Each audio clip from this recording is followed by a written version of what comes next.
नमस्कार दोस्तों, स्वागत है आपका आपके अपने यूट्यूब चैनल एजी सक्सेस मोटिवेशन में। दोस्तों, हम अपनी आज की इस वीडियो में हिस्टोरिकल बैकग्राउंड ऑफ इंडिया यानी कि भारत की ऐतिहासिक पृष्ठभूमि के बारे में डिस्कस करेंगे।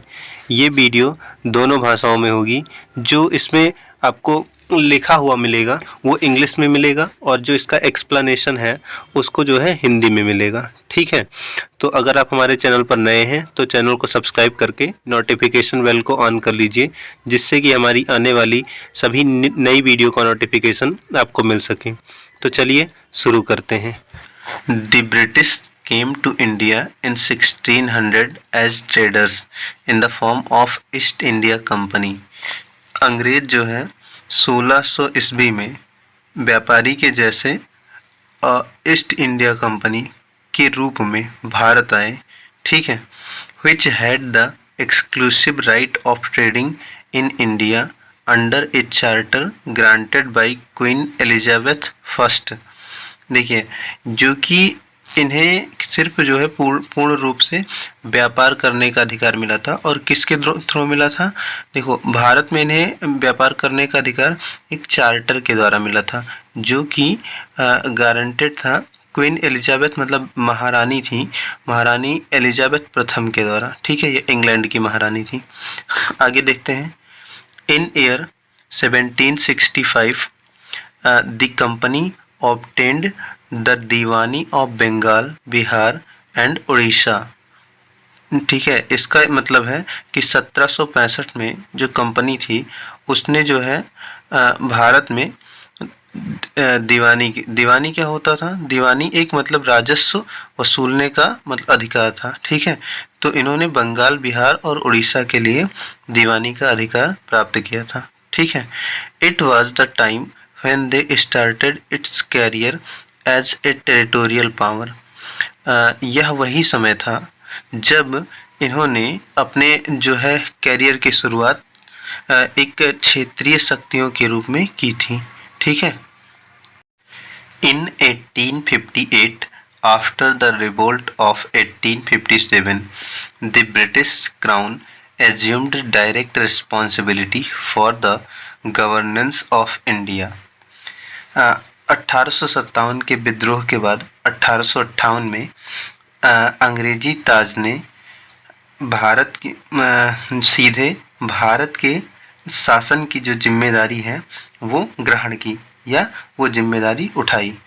This rule continued until India was granted independence on August 15, 1947।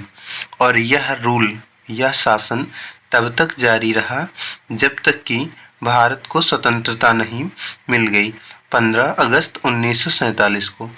तो जो है ये जब 15 अगस्त 1947 को भारत को स्वतंत्रता मिली, तब तक यह जो है कानून जारी रहा, यह शासन जो है लागू था। ठीक है, We can divide British rule into two segments। हम जो है अंग्रेजी शासन को दो भागों में विभाजित कर सकते हैं। Number 1 company rule 1773 to 1858, second crown rule 1858 to 1947। देखिए, इसमें कंपनी रूल जो था वो 1773 से 1858 तक चालू था, मतलब लागू था। और जो क्राउन रूल था, ठीक है, इसको ताज मतलब ताज का वाला शासन कहते हैं, 1858 से 1947 तक लागू था। ठीक है, चलिए हम देखते हैं इसमें सबसे पहले कंपनी रूल को, जो है 1773 से 1858 तक चला। ठीक है, इसके अंतर्गत जो सबसे पहला कानून बना था वो था रेगुलेटिंग एक्ट ऑफ 1773। ठीक है, 1773 का रेगुलेटिंग अधिनियम। ठीक है, चलिए हम इसके बारे में देखते हैं। This act has some constitutional importance. इसके मतलब इस कानून का कुछ संवैधानिक महत्व है। ठीक है, it was the first step taken by the British government to control and regulate the affairs of east India company in India. ये जो है ये भारत सरकार के द्वारा जो है पहला कदम था। किस लिए पहला कदम था? जो ईस्ट इंडिया कंपनी थी उसको भारत में कंट्रोल मतलब उसको नियंत्रित करने के लिए और उसको जो है रेगुलेट करने के लिए, मतलब कि उसको उसका मतलब जो है नियमन या निगमन करने के लिए, उसके जो संबंध थे उसके कार्यों को जो है नियंत्रित करने के लिए और उसको रेगुलेट करना और कंट्रोल करने के लिए इन्होंने पहला कदम उठाया था यहाँ से। फिर आगे देखते हैं, it recognised for the first time the political and administrative functions of the company. पहली बार ही इन्होंने जो है पॉलिटिकल मतलब राजनीतिक और प्रशासनिक, एडमिनिस्ट्रेटिव मतलब प्रशासनिक फंक्शन जो है कंपनी का गठित किया था। इससे पहले क्या था? इससे पहले इन्हें व्यापारिक अधिकार प्राप्त थे, तो ये व्यापार से संबंधित जो है कार्य करते थे। लेकिन जो इन्होंने पहला ये अधिनियम बनाया तो इसलिए इन्होंने जो है गठित किया किसको?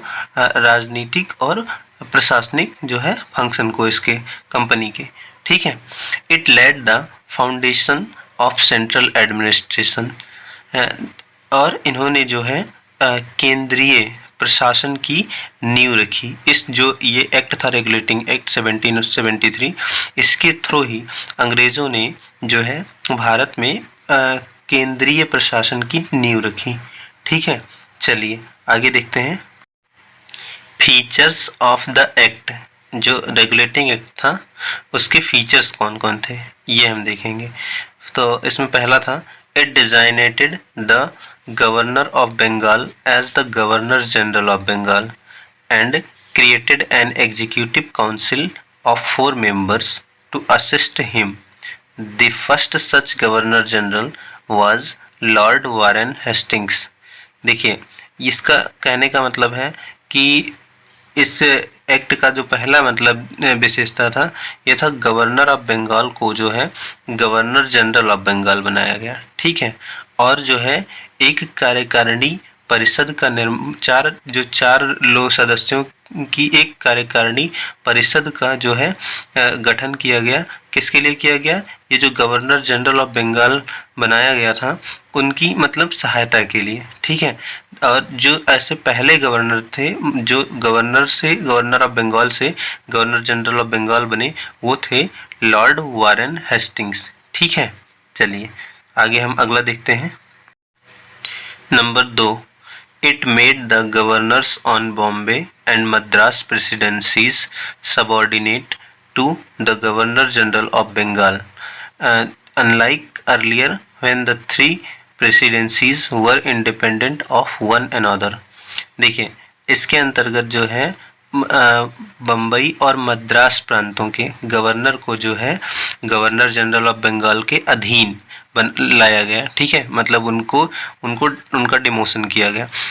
अनलाइक अर्लियर, इससे विभिन्न। ठीक है, इससे पहले जो क्या था, 3 presidencies were independent of one another, जो तीनों प्रांतों की जो तीनों प्रांत थे वो एक दूसरे से जो है क्या थे, स्वतंत्र थे। ठीक है, अगला feature number 3, it provided for the establishment of a supreme court at कैलकाता 1774 comprising 1 chief justice and 3 other जजेस। देखिए, इसके अंतर्गत जो है 1774 में कलकत्ता में एक सुप्रीम कोर्ट मतलब सर्वोच्च न्यायालय की स्थापना की गई, जिसमें कि जो है एक मुख्य न्यायाधीश और 3 अदर मतलब अन्य जो है न्यायाधीश थे। ठीक है, अगली विशेषता number 4, it prohibited the servants of the company from engaging in any private trade or accepting presents or bribes from the natives।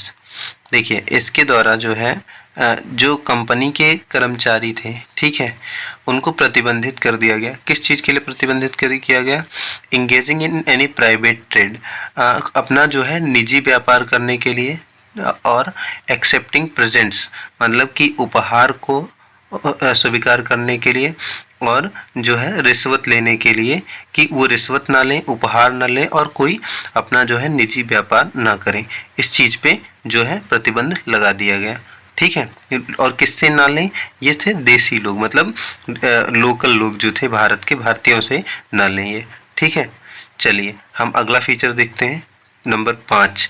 It strengthened the control of the British government over the company by requiring the court of directors governing body of the company to report on its revenue, civil and military affairs in India. इसका मतलब है इस कानून के द्वारा, regulating act के द्वारा जो है ब्रिटिश सरकार, ठीक है, या अंग्रेजी सरकार का जो कंट्रोल था, जो नियंत्रण था कंपनी के ऊपर, उसको और मजबूत किया गया। कैसे मजबूत किया गया? Requiring the court of directors, जो एक कोर्ट ऑफ डायरेक्टर्स था, ठीक है। अब ये क्या था? ये governing body of the company, मतलब कि ये सरकारी जो संस्था थी, जो उसकी शासन को संभालती थी कंपनी के, ठीक है, कंपनी के कार्यों का देखरेख करती थी। To report on its revenue, civil and military affairs in India. और किस चीज़ों पे रिपोर्ट करती थी?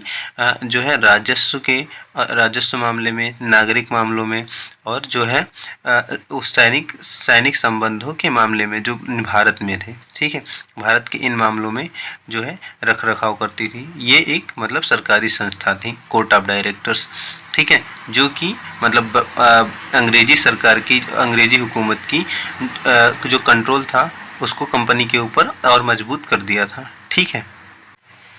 इन a bid to rectify the defects of the Regulating Act of 1773, the British Parliament passed the Amending Act of 1781, also known as the Act of Settlement। देखिए, जो है 1773 का जो रेगुलेटिंग अधिनियम था, उसकी कमियों की जांच करने के लिए अंग्रेजी संसद ने एक संशोधित अधिनियम 1781 को पास किया, ठीक है, जिसे हम एक्ट ऑफ सेटलमेंट के नाम से जानते हैं। चलिए हम अब देखते हैं अपना अगला अधिनियम, पिट्स इंडिया एक्ट 1784, ठीक है।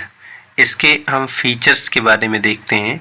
इसका जो पहला फीचर्स है ये है, it distinguished between the commercial and political functions of the company.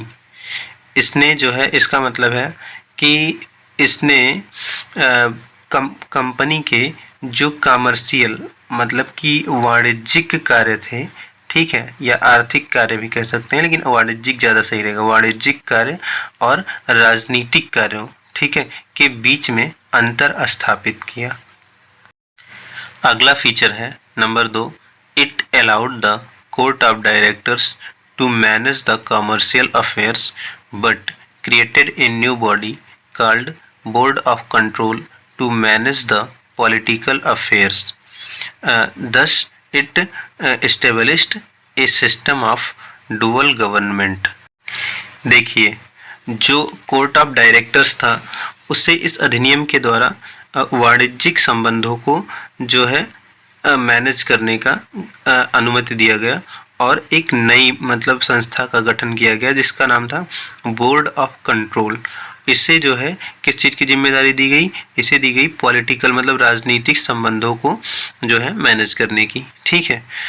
तो इस तरह से जो है इस अधिनियम के द्वारा डबल गवर्नमेंट मतलब दोहरे शासन प्रणाली की स्थापना की गई, ठीक है।